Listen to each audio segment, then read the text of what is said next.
Reading with your kids. Hola, ni hao, konnichiwa, assalamu alaikum, shalom, mahaba, ciao, bonjour, namaste, jumbo. Bienvenidos. Hey, my name is Jedley. Welcome to Reading with Your Kids. We are coming to you from the beautiful neighborhood of Reedville, located in the southwest corner of Boston, Massachusetts, in the shadow of the Great Blue Hill. We are so very honored and absolutely delighted that you're joining us in our mission to help all families grow closer through reading. We do that by sharing fun, thoughtful, and thought-provoking conversations with fascinating people who just happen to be writing books for kids of all ages. You can join us in that mission by telling all of your family and friends about the show, your kids' teachers, librarian, principal, the youth minister, the guy who owns a corner store, and let them know that they can hear us on the WREB AM/FM 24/7 radio network, and they can find us on the iHeartRadio app, on GoodPod, Spotify, Apple Podcasts, Podcast Addict, Amazon Music, Audible, CastBox, Player FM, wherever you find your favorite shows. Fantastic show lined up for you today. First up, Sara Fajardo is here to celebrate Crack Goes the Cascarone. Later in the show, we'll be meeting Dave Bush, who'll be telling us all about stone collars. And later in the show, we'll have a listen back to a conversation we had with Norma, Roth, and Shana, Penn. Hey families, would you like to share a miracle with your kids? At the Wolf Conservation Center, hope was fading. The endangered Mexican wolves dreamed of a pup, but none had come. Until one tiny miracle changed everything. Meet Trumpet, a real-life wolf pup whose incredible birth brought joy, hope, and a lesson in conservation. Trumpet the Miracle Wolf, written by Leocadia George, is a heartwarming true story that will inspire your whole family. Teach your kids the power of hope, love, and protecting endangered species. Get your copy today and join the wild adventure. I am very excited. We are celebrating a brand new picture book. It's called Crack Goes the Cascarones. Please welcome to the show, Sara Fajardo. Hey, Sara, how are you? Great. So nice to be here with you. Nice to be here with you, too. You are a teacher when you're not writing wonderful picture books, and you are a dual immersion teacher, I think you were telling me, Spanish and English. So how is my pronunciation? It's fine. Okay, good. Because cascarone is a new word for me. Tell me about the book and about this tradition, please. Well, cascarones are eggs that have been emptied and filled with confetti. It's a tradition that actually dates back to China. It was a tradition, like in China, they would decorate eggs, and then Marco Polo brought it over to Italy. And at the time in Italy, they would fill them with perfume, and they would throw them it was kind of a courtship thing where they would throw them at like the women that they were interested in feet to kind of show their interest. And over time, it eventually made its way to Mexico. I'm not sure how or when they started trading it in for confetti. There is some rumors that it was brought over by like an emperor's wife, but that's like all debatable because there's historical records that show that it was also used in Monterey, California, when it was part of Mexico. So we're not quite sure when it got to the Americas, but it was a tradition that kind of took off. It's really fun to smash these eggs on people's heads. My family is Peruvian, and it used to be a big tradition in the Peruvian Andes in Ayacucho, where my father is from, during the pre-Lenten season, during the time of Carnaval. So like kind of like the Fat Tuesday of here, but a little bit more extended. And I would hear all of these wonderful stories from my my aunts and uncles talking about how they would get each other with these cascarones, and they would fill them with like either like colorful dyes or flour or confetti, and no one was spared. That tradition has now fallen away, so it's no longer done in Peru. But growing up in the United States, we saw cascarones at a festival, and my mom kind of remembered this tradition that my father had, and so she reintroduced it to her family, and it was one of my favorite things growing up. because I was the youngest of 5 and it was the great equalizer. If you have a cascarone in your hand and you're a little sneaky, you can pull one over on anyone in your family. That's awesome. Yeah, I was curious. My beautiful wife her family's originally from Puerto Rico, and we have friends from Colombia and El Salvador, and I've traveled extensively, and I had never heard of this tradition. It's fascinating how that it started in China. Yeah, I mean, it was more like decorated eggs, but that's kind of where like the origin starts. So that's what I kind of like about cascarones. It's very Latin American or more Central American, and yet it also has these global roots that kind of connect us with everybody. And it's such an accessible tradition that it doesn't really matter where you're from or what you celebrate. You can find a way to use them. And the word cascarón comes from the word cáscara, which in Spanish means shell. So I think that's kind of fun too. Yeah, yeah. I'm imagining this would be a really fun book and a fun reason to create some cascarones and smash each other over the head with them. It is, although my brother likes to tease me that, of course, I would publish a book about eggs when egg prices are so high. Well, I tell you, I just went to Costco and we picked up a couple of dozen eggs for not all that, for less than I paid for a dozen at the supermarket. So, oh, well, that's good. There are deals out there.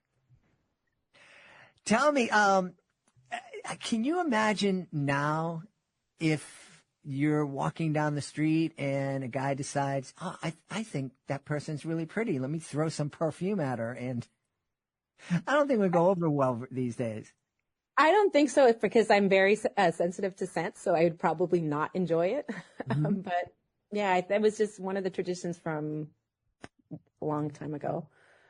Really, really fascinating. And I think it's really fun to be with our kids and to trace back some of our favorite holiday traditions and find out where they started and how this kind of crazy thing that we do that we have so much fun with, how it was celebrated over the centuries. Yeah, like even if you look at Christmas trees, and it has pagan roots, and it was a way of calling back the sun during the winter solstice. So there's all of these traditions that if we trace back have more to the story than at first glance. Yeah, yeah. And a great reminder that we are all part of one big human family. Exactly. Yeah, yeah. Tell me, is this your first children's picture book? No, I wrote a book a long time ago, about 20 years ago. It was a day in the life book about a Peruvian child, because I'm also a photojournalist, or I worked as a photojournalist for a long time. So that was the first book. It was called Enrique's Day, from dawn to dusk in a Peruvian city. And I have another book coming out next month called Alberto Sales Plays Paca Paca con la Papa, which is about a Peruvian agronomist who's a plant collector who has traveled from the tip of Chile all the way to Arizona, collecting and safeguarding the biodiversity of potato for future generations. And that's it's a picture book biography. Wow. That's fascinating. Can you say that title again? Alberto Salas Plays Paca Paca con la Papa. And that title's actually in 3 languages. So the word paca paca is a Quechua word, which is a language that's widely spoken across the Andes. It's the most spoken indigenous language in the world, with over 10 million people speaking it. And paca paca means hide and seek. So basically the title is Alberto Plays Hide and Seek with Potatoes. Very cool. Very, very cool. I'm going to have to remember that the next time I go see my hairstylist. She is from Peru. I know you're looking at me going, you don't need a hairstylist. You don't have enough up there, but I do go because it gets pretty wild. That's one thing. I was, being of Irish descent, potatoes have been a big thing in my life, but I was amazed to find out there is so many more varieties of potatoes around the world, and that in places like Peru, where a lot of people think, oh, Spanish food, rice, but in a place like Peru, it's potatoes. Potatoes, yeah. We have more. There are over 5,000 varieties of potato in the world, and Peru has over 3,500. Wow, that's amazing. I have tried some purple potatoes, in my life. They were really good, but I have to tell you, it was a little tough taking that first bite because it was purple, and I'm like, potatoes aren't supposed to be purple. They come in all colors. They can be blue, purple, red. There's some that when you cut them, they look like they're weeping blood because it's so red. And some of the women will use them to paint their lips with or as blush. So they come in all these different shapes, like the shape like of a puma's paw or a falcon's beak. And some of the names for them are really beautiful. Yeah. It's obvious you have a deep love for your culture and for all Latin cultures. Can you expand more on that and why you think it's very important to share these moments? Well, I'm half Peruvian, half American, so I'm very proud of both my heritage. And I think it's pretty ironic. My mother was born in Idaho, so she went from the state of the potato to the land of the potato. But I grew up in Salinas, California, which is a predominantly Mexican-American community, primarily farm worker, agricultural community. And I think that those experiences have really given me a deep love for my heritage, for my language, for my culture, but also the cultures that I was exposed to as a Peruvian-American growing up in a Mexican-American community. And one of the things that was very frustrating for me as a child is that there really wasn't any representation of my story growing up. And I don't think it was until I was in my 20s that I saw like positive representations of Latinos in the media where they weren't like gangbangers or, domestic workers, which is a very dignified work, but I didn't see things that represented me. And I feel like that left a real vacuum for me. And so my goal is to create books that do reflect the rich tapestry within the Latino community. And one of the things that can be a little bit frustrating is that we are often painted with a broad brush as a monolith when the Latinx community is made up of so many different cultures and languages and people and colors and faith traditions. And so my goal is to create books that kind of show little snippets of life of how I've lived it or my experience and things that I love. And my goal is to not explain in my books. I don't feel like I need to create some type of primer for other people to learn about my culture. I feel there's so many beautiful books that I've read growing up that had nothing to do with me, that I could understand, that were accessible to me, even though it wasn't part of my experience. And so I try to trust the reader by creating stories that put you right in the moment and make you feel the connection and find like that universal aspect of it, so that even if you haven't lived it, you can in some way find something that resonates with you. So for example, with Crack Costa Cascaron, my focus was on a very fun-loving prankster family. So even if you've never cracked a cascarone, I think people can relate to kind of the pranks that our siblings play on us. My brothers were relentless in playing jokes on us when we were little girls. Like on April Fool's Day, we'd go and get a box of cereal and pour it into the bowl, and it would be filled with Legos. Or they would tie all the spoons together. So when I went to grab one spoon, I'd pull out 20 spoons from the thing. So I really wanted to kind of embody that like sibling rivalry and the prankster energy. And so even though you may have never even seen a cascaron, you can still relate to that pranks, the way that we kind of tease each other when we're with the family, and how we can enjoy that ribbing. Even if someone's pulling one over on us, you can still kind of be in part of the fun.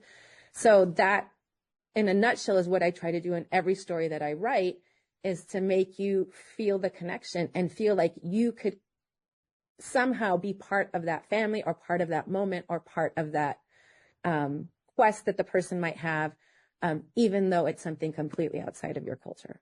Yeah. Why do you think it is that we do tend to paint with a broad brush? I know before I met my wife, I was probably guilty of saying, oh, Spanish people, that they all belong in that tent. And I know when Lunar New Year comes by, it's Chinese New Year, and the assumption is everybody in Asia celebrates it the same way. And so many people refer to Africa as if it's just one thing, one big giant country. So why do you think we do that? I think it's just part of the problem is the lack of exposure. And I don't blame people for it, because if you haven't been exposed and you don't know what to seek out, and if it's not available, then you're going to latch onto what is in the common, discourse. I do think that children's literature is really starting to pivot away from that and give us more of an exposure. But I know, for example, a lot of people sometimes were like, oh, I've written a book, like, oh, she's written the book about cascarones. That means I can't write a book about cascarones. And that's ridiculous, because we might have like 20 books on our bookshelves about trucks, and no one else is going to say, I'm not going to write about trucks, or I'm not going to write about unicorns. Those books still keep coming out. I feel like there's a real opportunity to kind of diversify the way we're seeing by creating more literature that might touch on the same points. I think a really good example of this is the Three Kings Day tradition that I know that they do in Puerto Rico. There was a few books that came out from Puerto Rican writers about Three Kings Day. It's very different in Mexico. It's very different. They also celebrate it in parts of Europe. And what I loved is that, like, last year, there were 4 different Three Kings Day books that came out. I think 3 were from the Caribbean. 2 might have been from Puerto Rico, and 1 was from Mexico. And they were so different. One did, Sheila Bagley, Colon did a book that was like the night before Three Kings Day, which she used the poem like the night before Christmas, that I think was like something so familiar that also made it really like universal. And then another one did the Verde de mis sueños, like I think it's like, I don't know what the title is in English, but it was like the Verde of my dreams, the green dreams. And it was about a girl who had moved from Puerto Rico and relocated to, I believe, Ohio, and worrying about the Three Kings getting there. And then there was a really funny one that came out of Mexico called it The Last Slice, about a little girl really worrying about eating the last slice. And it was so wonderful to have this collection of books as an educator and as a parent, and to be able to show the children that I work with the differences and the different ways that we celebrate. And I felt like there was a richness of having all of this diversity of books and these different perspectives based on the author's lived experience, that really kind of deepened the conversation and allowed us to look at how we can all have a different experience or a different connection to the same or similar traditions. And so I think now that we're moving towards that more, and now that children's literature is really working to diversify the offerings, I'm hoping that that tendency to think of Africa as a country rather than a continent, or Lunar New Year as something that's solely Chinese. And even within China, I'm sure there's multiple ways that it's celebrated, because I'm Peruvian, and yet depending where you are from Peru, the language, the accent can be different, the perspectives can be different. It can vary so much even within that context. And so hopefully as we get more exposure and we start to get more of a diversity of storytellers, we will shift away from that tendency to think it's only one narrative and one story. I hope so. I hope so. I have a funny Three Kings Day story.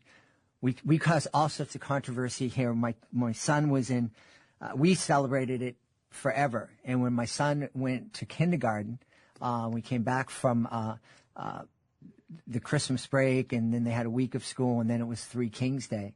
And he came into school the day after Three Kings Day with his gift that he got, that the Three Kings left in his shoebox because he had filled it with grass that was frozen, for the camels to eat. And he was so proud, and all of his classmates are like going, what did you sell? What are you talking about? And I was getting phone calls all night long from parents going, why do I have to buy my kid another gift? I'm like, look, it's my tradition. It's our tradition. Yeah. A great tradition. And, a lot of his classmates celebrated it for a bunch of years. That's really cool. But that's the beautiful thing about tradition. When they're shared, they can touch people in new ways, and it allows people to experience a culture in a way that is unifying and creates community, which I think is really beautiful. And that's what I love about Cascarones, because even though you're kind of putting one over on each other, it is an invitation to play. And I think that's something that's really special about this particular tradition. Yeah. So I'm curious as to how you make, so first when I thought cascarone is filled with confetti, I'm thinking, oh, those little plastic Easter eggs. But then I'm like, you can't do that. That would hurt and probably injure somebody. How do you get the egg to be empty and put the confetti in? It's pretty easy. It's the way you crack the egg. So instead of cracking the egg in half, you can crack it at the top and then just peel off the top. Some people are very particular. My mother would get like a little needle, and she'd put a hole on the top and the bottom and blow it out. But I think that that's just too much fuss when you're going to just crack it on someone's head. So I just crack off the top, remove the top part after the shell. I wash it, allow it to dry. You can then decorate it if you want. And then you just fill it with confetti, and you glue a little bit of tissue paper on the top to keep the confetti in place. So it's really simple. What a great thing. Even if you don't celebrate Easter, you celebrate a different religious tradition or not any tradition. Yeah, and that's the thing. Cascarones are kind of, you can use them at any moment. And with my kids, we do it on birthdays. So like after, like at the birthday party, we'll have cascarones, like a cascarone war afterwards. We've done it with, like, if the cousins are coming, we might have done it like after Thanksgiving just because it's fun and we're all together. People have done them at graduations or weddings, baby showers. They're kind of like whenever you want to use them. I actually don't do them around Easter, but I know that is pretty common in some areas. In Peru, it was done during Carnaval, so it was in the lead up to the Lenten season, but not actually around Easter time. Wonderful. Well, I think there's so many conversations I think families can have as they're reading experience, crack the cascarone together, just talking about the traditions and how we're different but also similar, and then going out and creating some cascarones to play with. Buy your eggs at Costco, and it's not too much. But I think it would be an awful lot of fun. Yeah, it is. It is. And it's fun coming up with strategies on how you can get people. There's so many different ways that you can play with it. And I know some people like try to perfect their technique. Like, how are you going to smash it over someone's head? Like, do you like smash it and then like turn your hand so that it gets the palm of your hand so that more of the confetti gets out? Do you just do a smash and run? Like, so you can kind of like figure out what the best way to do it is. Boy, you know what? I think the mayor of Philadelphia would have been much more happy if the Eagles fans celebrated their Super Bowl win with cascarones instead of tearing down the street lamps and the poles. And yeah, it probably would have been a little more productive, although they can be a little messy. You have to do a lot of sweeping afterwards. Yeah, but it's just a vacuum instead of a broom or vacuum instead of construction. And then it's also compostable, right? Because they're eggshells. So that's right. Hey, where can people go, Sarah, to find out more about Crack the Cascarone and find out more about you? Well, to find out more about Crack Goes the Cascarone, you can it's available wherever books are sold. And to find out more about me, you can go to my website, which is sarafajardowrites.com. That's Sarah, S-A-R-A, Fajardo, F-A-J-A-R-D-O, rights.com. And then there's more information about me and my books. And I want to challenge everybody out there. We love supporting local businesses, and so your local bookstore, you can go in, you can ask for it if it's not already on the shelf. Of course, you can ask for the books at your public library. That's a great way to help an author and also help the other folks in your community. And I also want to challenge everybody, when your new book comes out, I want to challenge people to go and pronounce that title at a bookstore and say, hey, can you get this for? And for the people who are bilingual out there, it's actually also available in Spanish. In Spanish, it's called La Explosión del Cascarón. And the translation is a beautiful translation. It is so much fun. So it's available in both languages. Awesome. And did you do the translation or? No, another person did the translation. Okay, great. We've had a great time speaking to the author of Crack Goes the Cascaron. Our guest has been Sara Fajardo. Sara, thanks so much for being with us. Thank you. This episode of Reading with Your Kids is brought to you by We're Going to the Dinosaur Forest, written by Marie Nichols. Marie Nichols was recently on my Connecticut Book Festival's podcast, and what a delightful woman. One of the things she said really struck home with me. She said, parents nurture with care, siblings are taught to share, but grandparents embrace the dares. We're Going to the Dinosaur Forest is a colorful, fun-filled book where this grandmother dares to embark on a wild journey with her grandson into the dinosaur forest. It's available on Amazon. It's also available on bookshop.org. You and your kids and you and your grandkids are going to love this book. It's We're Going to the Dinosaur Forest, written by Marie Nichols. Join us right now from the beautiful province of Ontario in Canada. Our guest is here today to celebrate his multimedia web novella. It's called Stonecallers. Please welcome to the show, Dave Bush. Hey, Dave, how are you? I'm good. How are you, Jed? Wonderful. Excited to find out what Stonecallers is all about. Okay. I'll take you back to the beginning. It began several years ago when my wife had this idea for a story, and she sat down and began writing it and invested a lot of time into it. And then along the way, I got involved in it, and we decided we were going to co-write it. And we did, and spent a lot of time writing and editing until we were pleased with the outcome. And once we finished it, we thought, okay, now what? And, we explored a lot of different ideas. And at one point, we decided that we might explore the idea of presenting this story in a kind of different way, outside of the book format. And so I have a background in multimedia design, web and graphic design, and we came up with the idea to make this an online novella with interactive multimedia elements, which serve a purpose of letting the reader get a little more engaged by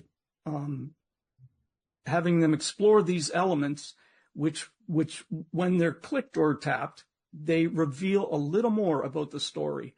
And so we thought, well, this might be an interesting way to entice a kid who is not normally a reader. It might entice them into, exploring literature. And so we, over the course of, several months, built the website with these interactive multimedia elements, and it's now finished, and it's online and it's free. We're hoping to build an audience with this project, and then hopefully expand on it. We have plans for a trilogy in this a Stonecallers trilogy. And then beyond that, we just want to keep developing stories in this format. So that's where we're at now. My first thought as you were talking was what you mentioned. This could be a really great way to get reluctant readers engaged in story. Exactly. That was our thought too. Yeah. I was playing around with media back almost 100 years ago, before there really was media, and I always thought that this multimedia kind of thing would really what was coming in the future with books and stories and music and film and animation, all kind of working together to tell stories.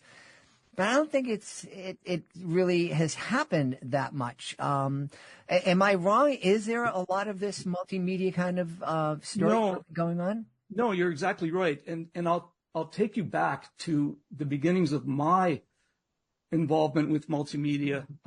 This goes back to the mid-90s. And at that time, I was really intrigued by the CD-ROM format as a storytelling tool. And there was one title in particular that really got under my skin and stayed with me. And that was a CD-ROM called Ceremony of Innocence. And this was an adaptation of the Nick Bantock story, Griffin and Sabine. And it was developed in a way that ours is similar. It's mainly text, but it does have these interactive elements that help tell the story.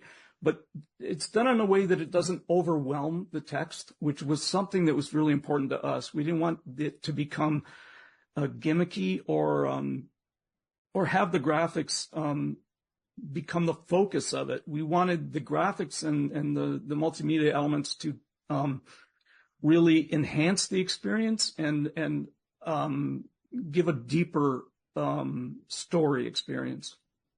Yeah. Yeah. No, I'd completely forgotten the term CD-ROM. Except my son, we started playing with the different games and elements when he was 5 and he loved it. And I really thought that was, again, I thought that was the future, but it really seems to have gone by the wayside, which I think is too bad. It had a very short lifespan. Yeah. But at the time, it was quite inspiring to me, and like I said, that was back in the mid-90s, and that like I said, it stayed with me, and I used that as inspiration for what we've done. And if anyone's familiar with it and sees ours, you'll see the similarities. So tell us a little bit about the characters and the story we'll experience in Stonecallers. Okay, it is a story for older kids. I would say 9 and up can appreciate it, although I see no reason why an adult couldn't really enjoy this as well. The story is it is a mystery. The central character is a 13-year-old girl. The story is set in 1995. Purposely pre-internet. We didn't want that to be any sort of factor in the story. So it takes place in 1995. And the character receives a very cryptic phone call out of the blue, which leads her into a very strange mystery, and where she uncovers I'll call it a new reality that involves the legacy of her family. Without giving away any more of the story, that's essentially the synopsis. Yeah. And is this, because of the interactive nature of this, are there kind of elements like a choose your own adventure? Are kids able to experience this in different ways? No, and that was when we started talking to people about this. In the beginning, a lot of people brought that up. That idea of choose your own path through the story, but that is not what we've done. It is essentially it's just a story you can get invested in. It might probably take the average reader a couple hours to go through, but it is not. It does not have multiple paths you can follow. It is a strict story that you hopefully get lost in. All right. What inspired this story? Oh, good question. My wife could explain it better, but that in itself is kind of a mystery. She wanted to write a story about a child who finds the value of friendship, and that is central to the story. And it has a gothic tone to it, and my wife, that appeals to my wife a lot. She's a fan of the old gothic romances and gothic films, and so that kind of set the tone for the story. And she followed that incorporated this idea of a young girl getting involved in the mystery and finding a friend along the way. Mm-hmm. I love it. I love it. We are all about, encouraging families to read together, experience media together, talk about it. What kind of conversations do you think could come out of a family sitting down and experiencing Stonecallers together? Well, the interactive elements are designed to be a little bit like Easter eggs in that a lot of them have foreshadowing and clues built into them that you might not discover the first time you go through it, but if you went through it again, you would realize, oh, I realized that meant something that I didn't catch the first time. So I could imagine a parent sitting with the child going through it and kind of discovering these things themselves and kind of helping each other uncover these clues, for lack of a better term. Uh-huh. Yeah. I do. That's one of the things I remember from doing the old CD-ROM games with my son, is that we could go back into it again and again and find new things to click on that we didn't know was there our first, second time through. Yep, that's true. Yeah, fantastic. Where can we go to find out more about Stonecallers and get involved and play? It's online. It's at stonecallers.com. And like I said, it's free. We're using this as a kind of a calling card to build an audience, and anybody is welcome to visit stonecallers.com. But I will say that something that's very important to us is that we designed it so that it was not accessible via phone. We wanted this experience to exist without distractions for a kid. So we're not exactly huge fans of smartphones because of the distracting nature of them. And so as a reading experience, we very purposely did not adapt it for phones. So it's viewable on, your laptop or your tablet, but not your phone. So don't expect to enjoy the experience on your phone because it's not designed for that. Okay. Well, I don't have to worry about that. I don't try to read anything on my phone. No, good for you. I don't either. We've had a great time speaking to, so your wife wrote the story. What's your official title in the? Well, I'm the co-writer. We wrote and edited this together, helped each other along the way. But when it came time to, putting together as the web novel, I was I'll call myself the webmaster, and I put it together online. All right. Well, we've had a great time speaking to Dave Bush. Please be sure to check out his multimedia web novella. It's called Stonecallers. Hey, Dave, thanks so much for being on Reading with Your Kids. Thank you, Jed. Hey, my friends. Would you like to bring a little warmth and magic into your home? Let me introduce you to Welsh Mountain Candles, hand-poured on a working Amish farm in Lancaster County. These all-natural, toxin-free candles are made from palm wax with a stunning crystallized glow, rich coconut apricot wax for a creamy finish, and essential oils for a pure, refreshing scent. Whether you're winding down, setting the mood, or just love a great candle, Welsh Mountain Candles are crafted with care and made to be shared. Visit welshmountaincandles.com. Use the promo code JED10 for 10% off your order today. Light up your home with Welsh Mountain Candles, where every candle tells a story.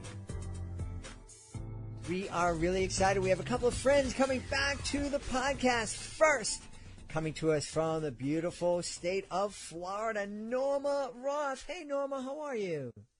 I'm good, Jedley. Thank you for having me on the show again. I'm delighted to have you on. We are also delighted to have your daughter on the show, my buddy, coming to us from L.A., Shana Penn. Hey, Shana. Hi, it's so nice to see you again. So nice. Shana and I had such a lovely time at the Orange County Children's Book Festival. We got to hang out for the afternoon. It was a lot of fun, and it was really fun introducing families at that event to Lovable Lucy, the book series that both you and your mom have created. So, Mom, tell us a little bit about the latest in the series. It's called You're So Big. Is that right? It is. It's called Little Lovable Lucy, You're So Big. So we take Lucy, who's still a puppy, but as you know, puppies grow bigger, and Lucy has acclimated to her family, and her family has acclimated to her. And now that she's big enough, she's ready to explore and play in her neighborhood with her family. But she doesn't know how to walk on a leash, and she doesn't have any of those dog safety skills, right? Sit, stay. And so the family has to figure out how to teach these things to Lucy and to encourage her when she gets frustrated. And then once Lucy has learned all of these things, she gets to go and explore. So it's a really cute, sweet book. And again, we're always focusing on like the kindness and the positive reinforcement and teamwork, which is really important when you are training a puppy at home. Yeah. Shana, this reminds me so much of my daughter when she was 4. Her Christmas present was a beautiful puppy, a border collie. We didn't know what a border collie was. We didn't realize how much energy it had. But I remember my daughter was so determined to be the best master, that was the word that she used, the best dog master she could be. And when we went to the training and to help get the dog socialized, and the dog would always misbehave. But my daughter was so intent, and that whole thing is that wanting to teach the dog the things that your mom was talking about, that being kind and being lovable and being a great neighbor, being a great friend. So many memories. Just this conversation is bringing back of me and my daughter so many years ago. I love that. Something we definitely worked a lot with over the years with Lucy, and we've noticed with other families and their pets over the years, you can't change your dog's personality. So if your dog is rambunctious, how do you make that part of how you train your dog? Like trying to get rid of a dog that always has the zoomies is maybe not something you can ever overcome, but how they have the zoomies is something you can work with. So in our second book, there's a portion at the beginning of the book where Lucy is learning to walk on a leash. And over the course of this 2-page spread, we show how tricky it is for her, and mommy's encouragement and her neighbor's encouragement helps her keep that determination going. And then, of course, everyone helps her celebrate at the end by cheering for her when she does it. Those are all things we do for kids who are maybe they're potty training, maybe they're scared to learn how to ride a bicycle. And it's just like how puppies in real life are learning different skills and what we would call tricks. Yeah. Norma, remind us, what was the inspiration for the Little Lovable Lucy series? My kids, I was a former journalist for a Gannett newspaper in New Jersey where I lived, and also a medical blogger for South Jersey Top Docs. And during that writing career, my kids had said to me that they wanted me to write a book about our lovable Lucy because she was a really sweet dog. She recently passed away in December. And because she was so well behaved, she came everywhere with us and had a lot of adventures in her life. And my kids thought that it would make a really cute topic for a book, and who doesn't love a dog? And I didn't want to do it. But then when the pandemic hit, Shana really pushed the issue and needed a happy project. And so we collaborated together and came up with a bunch of manuscripts and decided to write this children's book series, but use Lucy as the voice of the story. And it's worked really well because a lot of the kids who are our audience really relate to Lucy and her feelings and everything that she's experiencing in each story. So it's really sweet. Yeah, I bet. Hey, before I want to get into kids relating to Lucy and all that, but I'm really curious, how was it for you, Norma, to go from this position where you're writing, but you're writing newspapers and you're writing blogs for doctors, and you're not writing kids' books about lovable little dogs, and how difficult was it for you to make that transition? I mean, I think some people would think that could be a really easy transition, but it was not for me. And because we decided to make Lucy the voice of the story, you know, in my mind, you know, this is a dog with very simple thinking. And I just thought, how am I going to do this? Or we are going to do this.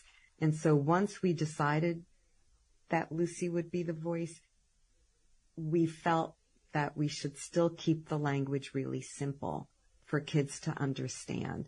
And so I'm really good at some of the alliterations in it, and like Lucy nibbles on some kibbles and Buddy doesn't want to get muddy, and coming up with those things. And Shana's really good with some of the other expressions in the book. I'm Again, just giggling using over this, here. Right? Using like Well, that because simple I would language. come out. Well, this is just a little throwback story. I moved in with my parents during the COVID sort of lockdown era because I started it in New York. And after 10 weeks of not really leaving my apartment, I was like, I need to go somewhere that's less of a sardine can. So I went to stay with my parents. And once Mom and I decided to work on the books, I'd come out and she'd just be laying on the floor staring at Lucy. And I was like, I know she's a cute dog, but what are you doing? And she goes, I'm just trying to get in her head to write the books. The funniest. She's just sitting there like, I'm just trying to get inside Lucy's head. And I was like, she has a one-track mind. She thinks about the same 5 things all day, just like kids. Snacks, sleeping, who she loves, who loves her, and who's going to scratch her belly. And I think once Mom really figured out her voice, then it became shaping the story. And it was really funny to watch the process from a very close perspective. I did, and I had written many years ago, I had written another book interweaving stories of women and their families affected by breast cancer and the medical community who treats them. And again, like that writing kind of came a bit natural, but it was figuring out how to tell the voice, like what the tone of the stories were going to be. And once you get it, it takes, for me at least, it took a while to get that also, but once it clicks, the writing just flows. And once we sort of sorted out our formula, it kind of, we could rinse and repeat it but the upfront work of what's the story, what's the framing, what's the curriculum, that's the part that takes us longer. Mm-hmm. Yeah. Mm-hmm. Yeah.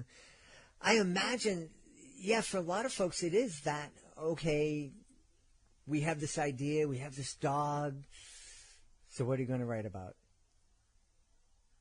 We could write about so many things, and we were like, where should we start? And so I just thought back to The Sound of Music. We have to start at the very beginning. And so we just thought we'll start at the very beginning of a family welcoming a dog, a puppy, into their home. And what is that experience like for everybody? And then taking the dog from puppy to bigger puppy to full grown, and then all of those experiences. So in the third book, which is coming out sometime this summer, Lucy will be a full grown small dog, and the family will be entertaining their neighborhood friends in a backyard party. And it's just so, and then the scenarios and the book lines, the storylines will go from there. So wonderful. Yeah. Well, Shana, I understand that Little Lovable Lucy, You're So Big is a little bit notorious in at least one state. Can you tell us a little bit about that? The book has been banned, I understand. It did get banned. So we present a world that just exists. All of Lucy's family and neighbors are people that we have had the pleasure of being inspired by in the world. For example, we in the second book have these twin little mommies and their kids inspired by my childhood babysitters who were twins and we're still friends with to this day. We've known them for over 20 years. And we were inspired by a lot of the friends I've made, especially having been in the arts community. That's a very welcoming community to people who are members of the LGBTQIA plus community. And in Lucy's neighborhood, we showed different little vignettes of who her neighbors were. And we did depict two men who have a dog and a sign that says, "Go Lucy, go," cheering for her with her walking on a leash experience. And behind them is a rainbow mailbox. So kind of like in the first book where we don't state who has what color skin or who has what color this or that, other than sharing brown hair or brown eyes or things like that. Our book just says my neighbors cheer. It wasn't something to draw attention to a specific community. We also depict a service dog in that page. So we're just showing different things that kids will see when they go out into the world. And as part of our mission with this book series, we were collaborating to donate books to students in underprivileged districts throughout Florida. And unfortunately, because of some of the legislation that exists, we were not able to have our second book donated to the school because of that rainbow mailbox. And it has been part of our creative process, the decision making of what do we cater to when we create a book series? Do we make compromises, and how and where? And we're very fortunate that most of our readers appreciate the way we present the world. And we recognize that not everyone will, but our mission is to make sure that we can just enjoy an audience that enjoys our books. Yeah. Well, to be honest with you, when you showed me the quote unquote, the offending picture, Norma, it was two guys, and I, based on, what you hear in the news, I could kind of guess. But to be honest with you, if I was reading Little Lovable Lucy and I came across that spread, if I had an issue with it, it wouldn't come up with my 4-year-old, my 5-year-old. It would just be, here are the neighbors. There's a couple guys live at that house. They chose to paint their mailbox in a rainbow color. Again, I don't want to pass judgment. We don't get political here on this show, but I don't know, Norma. The world is a little bit different. It seems, maybe you agree with me, or maybe not, but it seems like a lot of people go out of their way to look to be offended these days, or to look to find something that to. I do agree, and I think somebody reached out to me recently about it because they have a friend who's writing about banned and censored books in Florida, and they knew that Little Lovable Lucy, You're So Big had been censored at a few school districts, and so they wanted some information from me about it. And I said, what's upsetting to me is that out of the 29 illustrated pictures that are in this book, and they're beautiful, there's like a little 1.5-inch square in a double page spread that some people are focusing on. And that to me is very unfortunate. And the other unfortunate part is that we live in a world where there's all kinds of people, and we all look different, and we all have different faiths, and we all should just be living harmoniously. And for the most part, here where I live in St. Pete, it is a very welcoming community to people of all kinds. And so for me, like what I see every day out on the street is very different, maybe what other people in some other areas see and experience. And so for me, I think living in such a wonderful place like St. Pete, for people to be criticizing our book because of that is, for me personally, it's really hurtful and really unfortunate that this is what the focus is, as opposed to what a great tool our book is for empowering children who are learning new skills and maybe becoming frustrated in learning that new skill, as Shana said, whether it's riding a bicycle, whether they're playing in a soccer league for the first time and they're trying to learn, the kicking motions and the running and things like that, even tying shoelaces for kids. I mean, this book is a great tool showing what it's like for kids to learn something new, the frustrations they may or may not experience, but also how a family can work together to encourage a child to keep going. And even if you don't get it the first time, try again the third time, and, go back next week again if you haven't mastered it yet. We have been told, our book really helps empower kids, and that's what we like to focus on.